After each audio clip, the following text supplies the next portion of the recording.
नितिन नवीन ने अपनी टीम को बढ़ाया है। उनकी टीम में दो बड़े चेहरे कौन से हैं ये आपको बताऊं। वो दो बड़े चेहरे हैं, उसमें स्मृति ईरानी जो मंत्री भी रही हैं, सांसद भी रही हैं, और वसुंधरा राजे सिंधिया।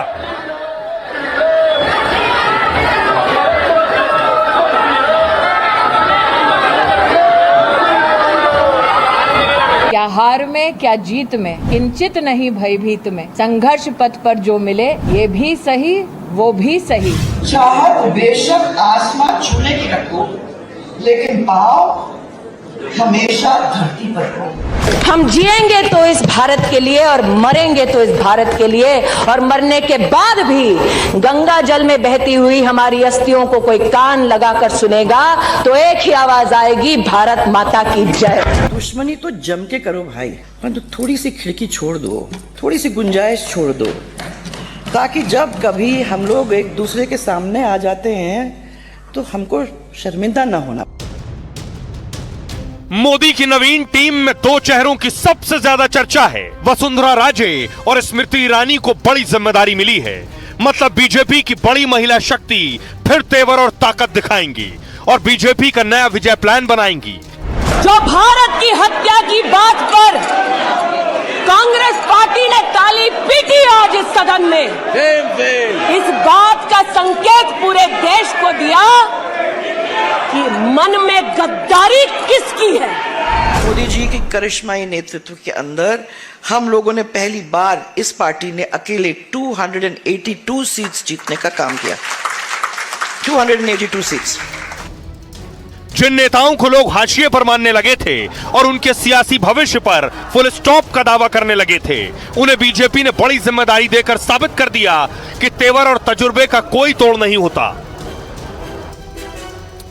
और आइए आपको बताऊं नवीन टीम में कौन सी दो बड़े प्रमुख चेहरे हैं, दो मजबूत महिलाएं जिनकी चारों तरफ चर्चा हो रही है। स्मृति ईरानी, पूर्व केंद्रीय मंत्री को 2 साल बाद बड़ी जिम्मेदारी मिली है। बीजेपी ने नई टीम में स्मृति को राष्ट्रीय महासचिव बनाया है। स्मृति ईरानी 10 साल तक केंद्र में मंत्री रही, 5 मंत्रालय संभाले, 23 साल से बीजेपी में है, राष्ट्रीय उपाध्यक्ष और सचिव रह चुकी हैं। संगठन और प्रशासन का उनके पास काफी अनुभव है। यूपी पर भी ध्यान है क्या, इसलिए भी स्मृति ईरानी को बड़ी जगह दी गई। स्मृति ईरानी को 2027 चुनाव से पहले यूपी की कमान सौंपी गई। अखिलेश यादव और राहुल गांधी आक्रामक प्रचार में जुटे एक तरफ, दोनों आक्रामक भाषणों के जरिए बीजेपी को घेरने में लगे। बीजेपी उनकी काट के तौर पर सीधे स्मृति ईरानी को उतार सकती है, क्योंकि स्मृति की पहचान कुशल वक्ता के रूप में होती है। उनकी हिंदी और अंग्रेजी दोनों भाषाओं में अच्छी पकड़ है। 2019 में कांग्रेस के गढ़ में राहुल गांधी को मात दी थी। यूपी में उनका तगड़ा जमीनी नेटवर्क और लोगों से जुड़ाव भी है। राहुल और अखिलेश जैसे नेताओं को सीधे घेर सकती है स्मृति। साथ ही महिला मतदाताओं पर फोकस होगा। हाल के कुछ चुनाव में बीजेपी ने महिलाओं पर बहुत ज्यादा ध्यान दिया है। ऐसे में स्मृति को संगठन में बड़ी जिम्मेदारी देने का खास मतलब है। यह महिलाओं के बीच पार्टी की पकड़ मजबूत करने वाला कदम होगा। महिला आरक्षण के संदेश को जमीन पर उतारने की भी कोशिश है। इसके अलावा एक और बड़ा चेहरा है, महिला चेहरा वसुंधरा राजे सिंधिया। अनुभव का सम्मान और संतुलन, 2 बार राजस्थान की सीएम रही वसुंधरा, 42 साल से बीजेपी में। वो 5 बार सांसद और केंद्र सरकार में मंत्री रह चुकी हैं। मतलब राजस्थान की महारानी, बीजेपी की कद्दावर नेता है। पिछले कुछ समय से उनके पार्टियों से दूरी की अटकलें थी, लेकिन बीजेपी को उनका प्रशासनिक और सियासी अनुभव पता है, इसलिए पार्टी ने तीसरी बार उन्हें राष्ट्रीय उपाध्यक्ष बनाया है। संगठन में अनुभव को सम्मान और संतुलन देने की कोशिश हो रही है। क्षेत्रीय प्रभाव, राजस्थान और आसपास के इलाकों में उनका गहरा असर है। वसुंधरा की नाराजगी से गुटबाजी की अटकलें बढ़ रही हैं। बीजेपी ने संदेश दिया है कि पार्टी में उनकी अहम जगह है। राजस्थान समेत कई राज्यों में उनके समर्थकों में उत्साह है। इस खबर के बाद आइए आपको सुनवाता हूं, सुनिए जरा टीम नवीन में खुद सबसे पहले सुनिए नितिन नवीन क्या कह रहे हैं। मैं मानता हूं कि ये भाजपा के भविष्य की टीम है, भविष्य के भारत की टीम है, और मैं इस टीम को बहुत शुभकामना देता हूं। और कहीं न कहीं माननीय प्रधानमंत्री के विजन को, प्रधानमंत्री के संकल्प को ये टीम जमीन स्तर पर लेके जाएगी और कार्यकर्ताओं के साथ एक संबंध, जनता के साथ संवाद और निश्चित रूप से एक संकल्प के साथ काम। सभी राष्ट्रीय पदाधिकारियों को बहुत ढेर सारी बधाई, शुभकामनाएं। बहुत ही शानदार टीम आदरणीय राष्ट्रीय अध्यक्ष जी ने बनाई है और मुझे लगता है कि वहाँ बहुत ही शानदार काम आने वाले समय में होगा। पूरी टीम, पूरे देश का उसमें पार्टिसिपेशन है। विशेष रूप से महिला प्रतिनिधि जो उसमें आई हैं उनको भी मैं बहुत बधाई देती हूँ और मैं बहुत खुश हूँ कि हमारी इतनी बड़ी संख्या में बहनें इस टीम में शामिल हुई। जन्म दिवस के दिन मुझे इतना अच्छा उपहार मिला है और मुझ जैसी छोटी कार्यकर्ताओं को राष्ट्रीय टोली में रखा गया है, राष्ट्रीय टीम में रखा गया है, ये मेरे लिए बहुत गर्व का विषय है। लेकिन पार्टी जैसा बोलती है कि महिला सशक्तिकरण की बात करती है, पार्टी महिलाओं को आगे बढ़ाने की बात करती है, तो वो करके भी दिखाती है। भारतीय जनता पार्टी ने हमेशा से जो आधी आबादी महिलाओं की है उनको हमेशा से प्रायोरिटी देती आई है। ये भारतीय जनता पार्टी में चाहे संगठन की बात करें चाहे सत्ता की बात करें, भारतीय जनता पार्टी हमेशा से महिलाओं को उनके अधिकारों, उनके सम्मानों की बात की है और हमेशा देते आई है। अब आपने महिला चेहरे देख लिए, अब दो मुस्लिम चेहरे। बीजेपी में नितिन नवीन की टीम में दो मुस्लिम चेहरों को भी जगह दी गई है। मुसलमान का नाम सुनते ही बहुत से लोगों के कान खड़े हो जाते हैं कि बीजेपी की टीम में कोई मुस्लिम चेहरा है।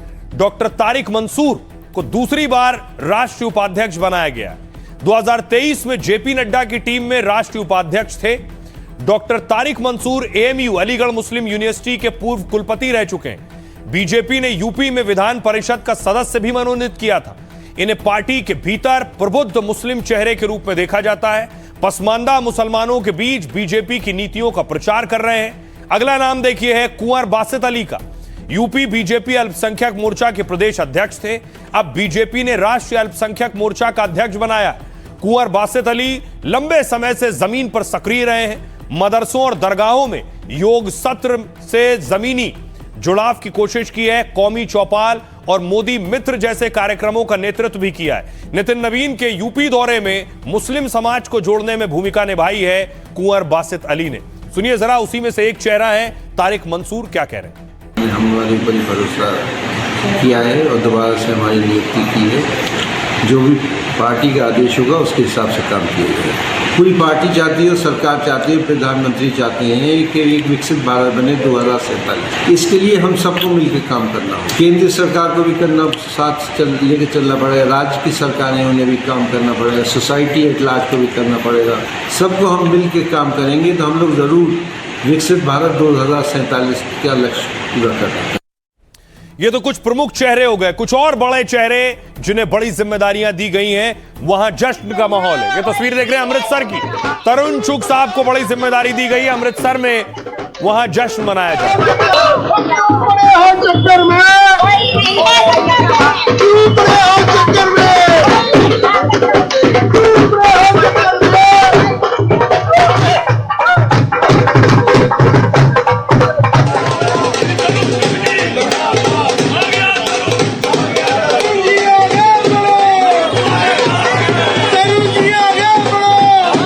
आपको बताऊं, बीजेपी महिला मोर्चा की अध्यक्ष बनी है रूप कुमारी। उनके समर्थक भी जश्न मना रहे हैं।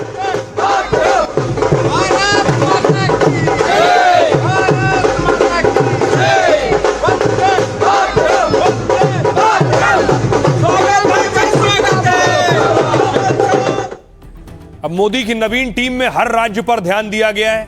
कहां से, किस राज्य से कितने लोगों को नितिन नवीन की टीम में रखा गया है, देखिए जरा। आपको बताऊं, मोदी की नवीन टीम में उत्तर प्रदेश से 8 लोगों को जगह दी गई है। चुनाव भी है। दिल्ली से 10 लोगों को जगह दी गई है। राजस्थान के 3 हैं। मध्य प्रदेश के 6 लोग हैं जिन्हें जगह दी गई।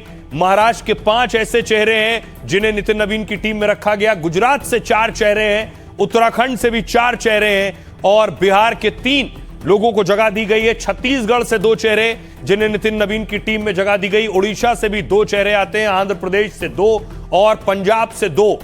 बंगाल से भी 2 लोगों को जगह दी गई। केरलम से भी। अगर आप देखें तो पूरे भारत से लोगों को जगह दी गई है नितिन नवीन की टीम में। अब उसमें बड़े चेहरे कौन कौन से हैं आपको बताऊं। मोदी की नवीन टीम के वो बड़े चेहरे जहां जश्न का माहौल है, जिनकी पदोन्नति हुई है ये कहेंगे, या बड़ी जिम्मेदारी दी गई। तो देखिए ये हैं वो चेहरे। सबसे पहले उस कॉर्नर से शुरू कर रहे हैं। राम माधव लंबे समय तक आरएसएस के प्रचारक और वक्ता रहे हैं। 6 साल बाद बीजेपी के संगठन में उनकी वापसी हुई है। नई टीम में राष्ट्रीय उपाध्यक्ष की जिम्मेदारी दी गई है। 2014 से 2020 तक बीजेपी के महासचिव रहे थे। जम्मू कश्मीर नॉर्थ ईस्ट में बीजेपी का जनाधार बढ़ाया है। अगला नाम है तीरथ सिंह रावत का। उत्तराखंड के पूर्व सीएम को बड़ी जिम्मेदारी दी गई है। 2022 के उत्तराखंड चुनाव से पहले सीएम की कुर्सी गई थी, लेकिन 2027 के चुनाव से पहले राष्ट्रीय उपाध्यक्ष बनाए गए। गढ़वाल के तीरथ सिंह रावत 30 साल से बीजेपी से जुड़े हुए हैं।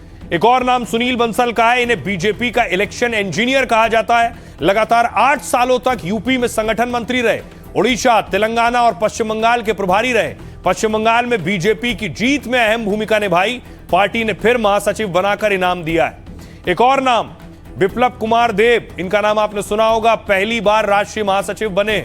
वर्तमान में त्रिपुरा पश्चिम से लोकसभा सदस्य हैं और त्रिपुरा के सीएम और त्रिपुरा बीजेपी के अध्यक्ष रह चुके हैं। बंगाल में बीजेपी की जीत में अहम भूमिका निभाई। एक नाम रेखा वर्मा का है। यूपी का बड़ा महिला और ओबीसी चेहरा है। 12 साल पहले जितिन प्रसाद को हराया था। पार्टी ने दूसरी बार उपाध्यक्ष बनाया है। एक नाम सतीश पुनिया का है। राजस्थान से राज्यसभा सांसद है और राजस्थान बीजेपी के अध्यक्ष भी रहे हैं। हरियाणा बीजेपी के प्रभारी की जिम्मेदारी संभाल रहे हैं। अलग अलग राज्यों में चुनाव प्रबंधन में भूमिका निभाई है।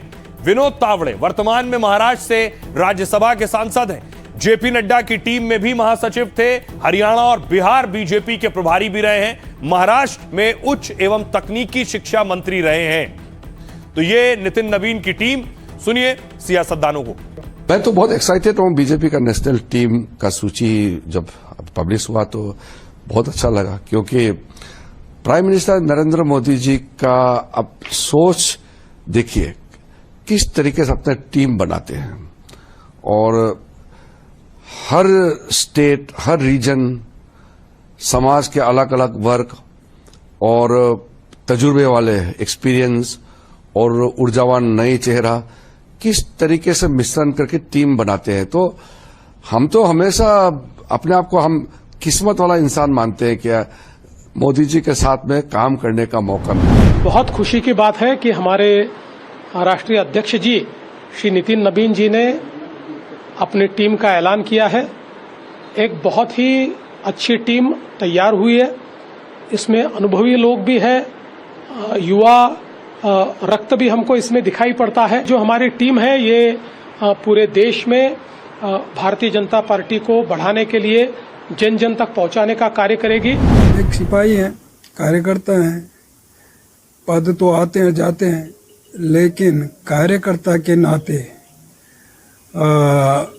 जैसे पहले करते हैं अभी करेंगे। हमारे लिए संगठन सर्वोपरि है और संगठन में शिद्दत से काम करना होता है। परिस्थितियां कुछ भी हो, कुछ मिले या नहीं मिले, कम मिले ज्यादा मिले, लेकिन संगठन के काम को आनंद के साथ करना ये पार्टी के शीर्ष नेताओं ने सिखाया है। मैं समझता हूं कि मेरा और पार्टी के तमाम कार्यकर्ताओं का सौभाग्य कि मेरे जैसे एक सामान्य कार्यकर्ता को पार्टी ने और इतना बड़ा सम्मान दिया है।